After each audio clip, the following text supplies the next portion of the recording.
नमस्कार, स्वागत है आप सभी का हमारा राजस्थान में और मैं हूं आपके साथ शिवांगी पारिक।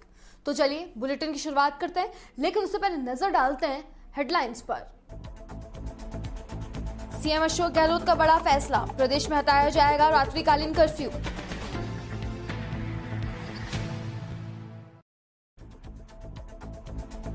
जयपुर बयाना फास्ट पैसेंजर का संचालन हुआ शुरू, बयाना से जयपुर जाने वाले यात्रियों के चेहरे पर आई मुस्कान। एसीबी ने रिश्वतखोर संविदा कर्मी अनूप सिंह को 600 रुपए की रिश्वत लेते रंगे हाथ ट्रैप किया।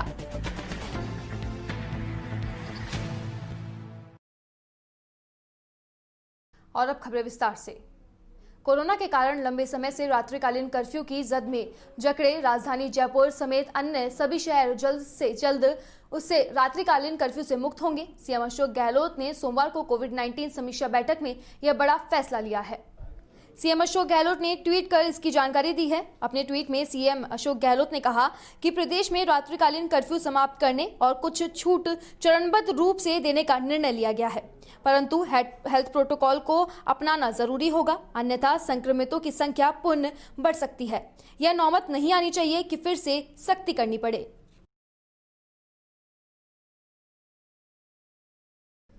तो वहीं सरदारशहर में वार्ड संख्या 45 गौशाला बास में पारिक निकेतन में कांग्रेस कार्यकर्ता सम्मेलन आयोजित किया गया, जिसमें पूर्व पालिका अध्यक्ष अनिल शर्मा ने कहा कि शहर के विकास के लिए यहां कांग्रेस का बोर्ड बनना जरूरी है।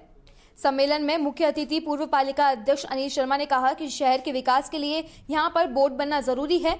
उन्होंने आरोप लगाया कि पिछले 5 साल के कार्यकाल में भाजपा पार्षद चेयरमैन आपस में लड़ते रहे, शहर के जरूरी काम अटके पड़े हैं।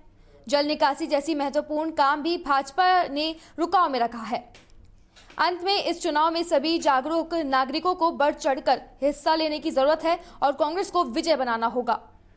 यहाँ वार्ड संख्या 45 गौशाला बास के पारिक निकेतन में आयोजित कार्यकर्ता सम्मेलन में बोल रहे थे और सम्मेलन की अध्यक्षता वरिष्ठ कांग्रेस नेता महावीर प्रसाद जोशी ने की।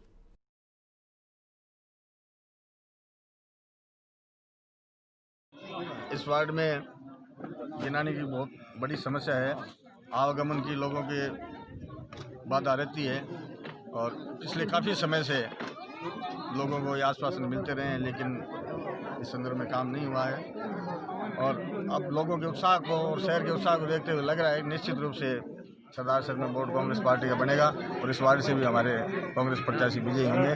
तो सबसे पहले हम इस वार्ड की जो निकासी का है, गिनाने का, प्राथमिकता से इसका कार्य करेंगे। समर्थन देती है, आप चेयरमैन के दावेदार भी हैं, वरिष्ठ कार्यकर्ता हैं, कितनी प्राथमिकताएं दी जाएगी गिनानी? देखिए, जिस वक्त हम आए थे ईओ को साथ लेके और वार्डवासियों के साथ हमने मौका देखा, जस्ट उसी वक्त आपसे वादा करने के बाद मीडिया के सामने हमने वादा किया था, उसके तुरंत बाद हमारे विधायक महोदय से परामर्श करके हमने इस नाले की निविदा निकाली जो 42 लाख रुपए की स्वीकृत है और सिर्फ नगर पालिका के शपथ लेने की जरूरत है। शपथ लेते ही इस काम में ठेकेदार तय और उस ठेकेदार से काम शुरू करवा दिया जाएगा विदिन 15 डेज।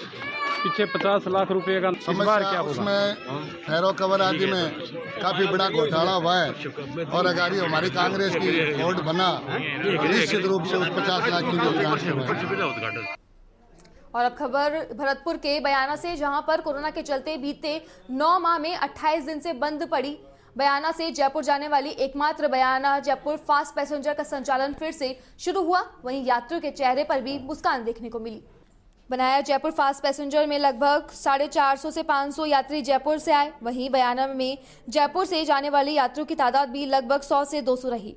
वहीं स्टेशन प्रबंधक त्रिलोक चंद्र राजोरा ने बताया कि बयाना से जयपुर के लिए बयाना जयपुर एकमात्र फास्ट पैसेंजर है। इससे जयपुर जाने वाले यात्रियों के लिए सुविधा रहेगी। वहीं यात्रियों से अपील है कि कोई भी यात्री मास्क और सैनिटाइजर का उपयोग करे और सभी सोशल डिस्टेंसिंग की भी पालना करे।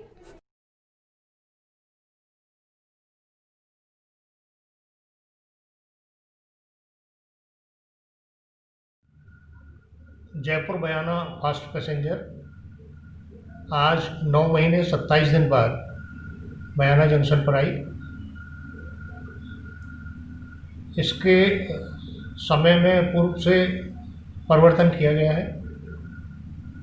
अब ये गाड़ी जयपुर से 12:30 पर आएगी और 14:10 पर जयपुर के लिए रवाना होगी। इस गाड़ी के टिकट आरक्षित हैं, सीटिंग के आरक्षण है। इसका मिनिमम किराया 30 रुपये प्लस 15 रुपये रिजर्वेशन चार्ज यानी 45 रुपये पड़ता है, जिसे एडवांस बुक कराना होगा। इस गाड़ी के ठहराव यथावस्था में पूर्व की भांति यथावस्थ रखे गए हैं। आज इस गाड़ी के प्रारंभ होने से बयाना स्टेशन पर यात्रियों की भारी भीड़ रही रिजर्वेशन काउंटर पर, और काफ़ी दिनों बाद गाड़ी के चलने से गाड़ी पूरी काफ़ी भीड़ आई भी और गई भी। टोंक जिले के उनियारा उपखंड के बनेठा उप तहसील में विश्व हिंदू परिषद उपखंड बनेठा के तत्वाधान में श्री राम जन्मभूमि तीर्थ मंदिर निधि समर्पण अभियान कार्यालय का शुभारंभ किया गया। विभाग प्रचार प्रमुख महेंद्र विजय ने बताया कि राम मंदिर निर्माण के लिए सभी राम भक्त आसानी से अपना सहयोग करें, इसके लिए विशेष व्यवस्था बनाई गई है। उन्होंने कहा कि राम मंदिर निर्माण में सहयोग के लिए 10 रुपये, 100 रुपये एवं 1000 रुपये के कूपन उपलब्ध कराए जा रहे हैं। मंदिर के लिए धनराशि संग्रह का यह अभियान 27 फरवरी तक जारी रहेगा। इसके तहत अधिक से अधिक गांव में रहने वाले परिवारों से संपर्क किया जाएगा। विहिप जिला अध्यक्ष विद्य चंद गुजर ने बताया कि खास बात यह है कि धन संग्रह के लिए न तो किसी से चंदा मांगा जाएगा, न ही दान लिया जाएगा, बल्कि राम भक्तों से राम मंदिर निधि में स्वेच्छा से समर्पण का आग्रह किया जाएगा। निधि समर्पण अभियान के प्रथम चरण की शुरुआत में 1,21,000 रुपए का संग्रह किया गया।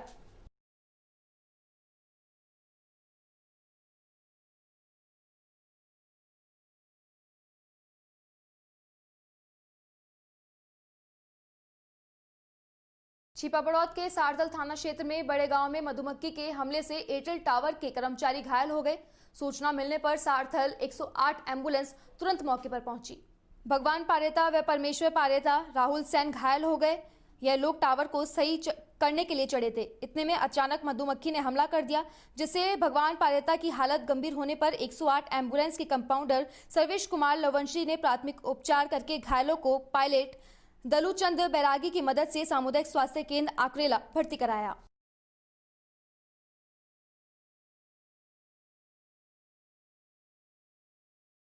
वहीं चित्तौड़गढ़ के गंगरार में अखिल भारतीय विद्यार्थी परिषद चित्तौड़ प्रांत में 56वां अधिवेशन भवानी मंडी झालावाड़ में संपन्न हुआ। सभी कार्यकर्ताओं द्वारा साफा बांधकर व केसरिया अर्पणा पहनाकर सभी का स्वागत किया गया।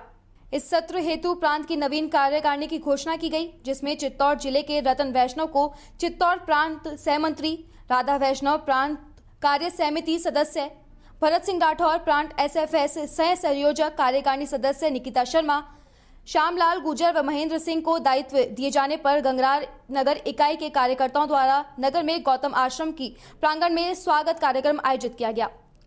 इस दौरान सभी नवनिर्वाचित पदाधिकारियों ने अपने विचार विबुध में राष्ट्र निर्माण में विद्यार्थी परिषद का महत्व बताया। जिला समिति सदस्य विकास सावली द्वारा सभी पदाधिकारियों का स्वागत किया गया।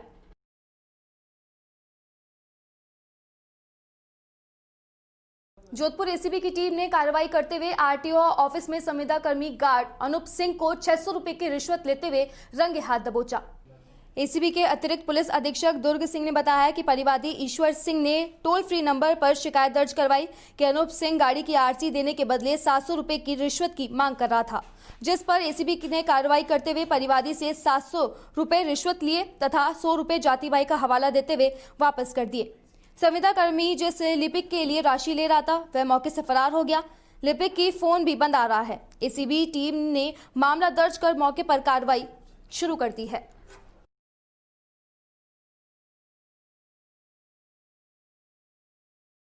एक परिवादी ईश्वर सिंह है, उसने हमारे हेल्पलाइन जो नंबर है 1064 उस पर एक शिकायत कराई थी कि उसको आरसी देने के लिए रिश्वत मांगी जा रही है। वो शिकायत से हमारे नंबर लिए हुए हमारे नंबर दिए गए और हमसे फिर वापस परिवादी संपर्क होने के बाद प्रस्तुत की गई एप्लीकेशन के आधार पर मांग सत्यापन करवाई गई। तो ये परिवहन क्षेत्र कार्यालय कि जोधपुर में यहाँ पे एक कॉन्ट्रैक्ट बेसिस पे लगा हुआ नोटशिंग है, जो अभी डिस्प्लेस का काम लगा हुआ है, उसके द्वारा उससे 500 रुपये की डिमांड की गई आरसी देने के बाद। आज ट्रैप की कार्रवाई की गई।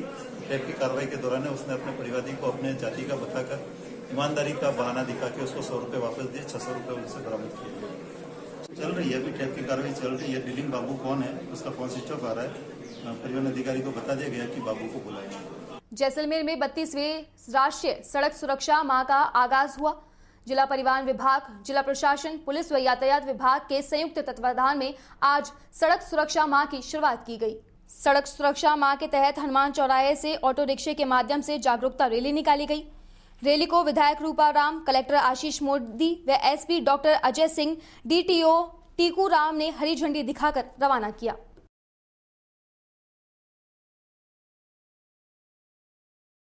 आज 32वां सड़क सुरक्षा सप्ताह मनाया जा रहा है जैसलमेर में। इसका ऑब्जेक्टिव ये है कि जो रोड पर एक्सीडेंट्स हो रहे हैं, उसकी वजह से लोगों को नुकसान हो रहा है, चोटिल हो रहे हैं, डेथ हो रही है, उसको कम किया जा सके। आप सब लोगों ने देखा होगा कि कोरोना काल में हमने काफ़ी फोकस किया कि कोरोना से कोई डेथ ना हो, लेकिन लोगों में इस बात की भी जागरूकता ज़रूरी है कि रोड एक्सीडेंट्स एक ऐसी बीमारी है जिससे सबसे ज़्यादा डेथ्स होती हैं। तो हम लोगों को जागरूक होना चाहिए और मैं पर्टिकुलरली जैसलमेर के सभी निवासियों से रिक्वेस्ट करूंगा, करबद्ध प्रार्थना करूंगा कि आप जब भी रोड पर निकलें, पर्टिकुलरली टू व्हीलर्स पर जब भी निकलें तो बिना हेलमेट के ना निकलें।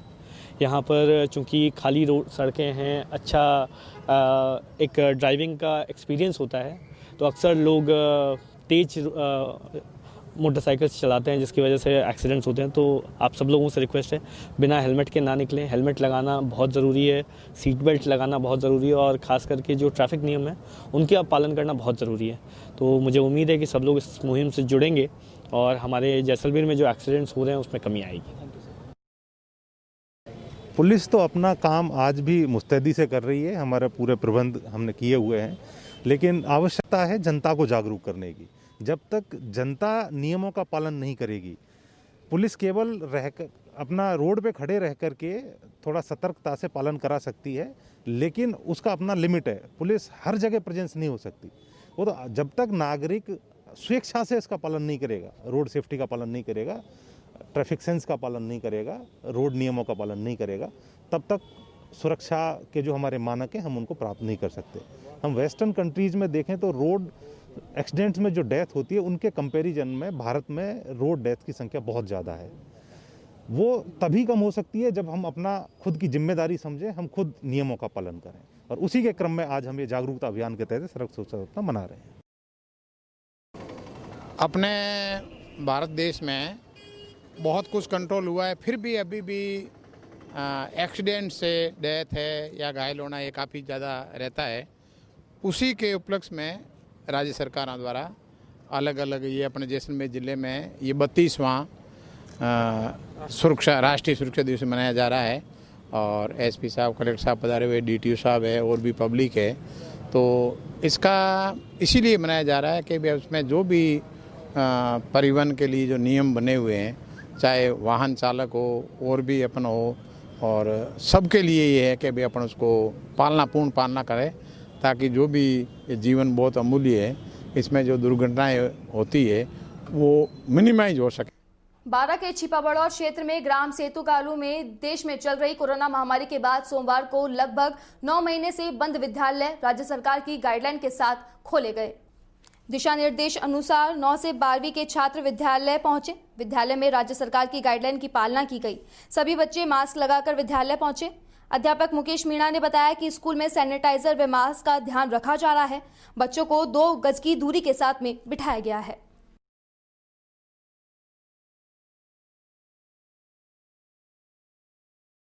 नागौर के जायल में उपखंड के राज्य सरकार की कोरोना गाइडलाइन की पालना के साथ ही कक्षा 9 से 12 तक के स्कूल और कॉलेज सोमवार को खुल गए। कोविड-19 के चलते पिछले 9 महीने से विद्यालय बंद थे। अब 302 दिन बाद विद्यालय, कॉलेज, कोचिंग संस्थान खुलने से पहली बार रौनक लौटी। कस्बे के नोडल राजकीय उच्च माध्यमिक विद्यालय जायल में विद्यार्थियों के स्कूल खुलने पर खुशी जताई। स्कूल खुलने के आदेश के साथ ही कस्बे के सभी बुक डिपो पर भी दिन भर बच्चों की भीड़ नजर आई।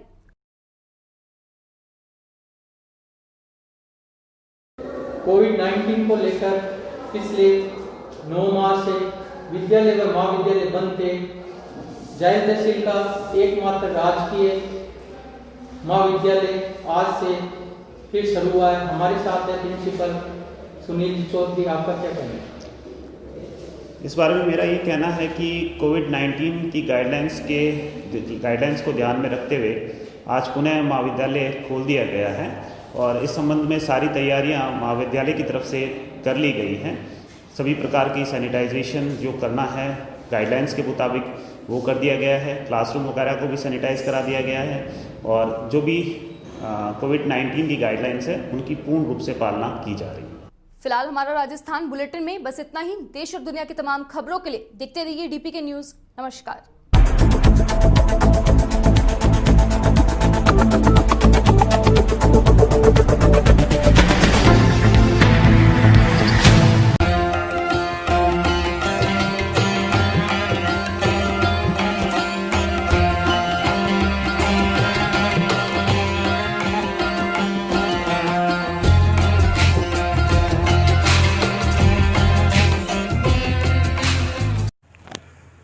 नमस्कार, राम राम साहब। मैं नरेश कुमार और आप देख रहे हैं DPK न्यूज़ चैनल। गांव की सरकार 1 साल कार्यकाल इनका कंप्लीट हो चुका है, पूरा हो चुका है, पूर्ण हो चुका है। आज हम पहुंचे